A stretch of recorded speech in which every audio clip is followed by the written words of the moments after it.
Nagsama-sama sa pagpupulo ngayong araw ang Department of Agriculture, Department of Agrarian Reform, mga kongresista at maging ang chairman mismo ng Senate Committee on Agriculture, Food and Agrarian Reform na si Senator Kiko Pangilinan.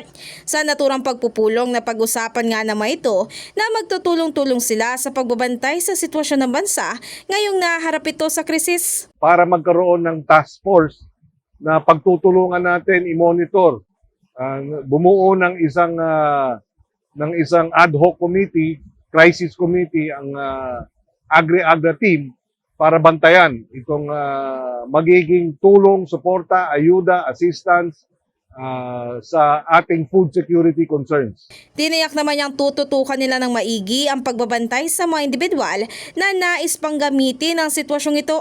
Na ang Department of Agriculture kasama ang DTI ay minomonitor ang mga presyo sa palengke, presyo ng mga bilihin at sampahan ng kasong profiteering. Ang mga ito, kung makikita na hindi makatarungan at hindi tama yung pagtaas masyado ng presyo ng bilihin. Naniniwala naman ang senador na magsisilbing aral laban sa ilan pa ang pagsasampa ng kaso kung mayroon mang magtangka o mag-isip nga na gumawa ng profiteering. Ang profiteering nga ay tumutukoy sa ilegal na gawain ng pagbebenta ng mga produkto, partikular na ng mga pangunahing bilihin sa sobrang taas at hindi makatarungang presyo. In the heart of changing lives, ako si Brigada Ann Cortas ng 105.1 Brigada News FM Manila, The Music News Authority.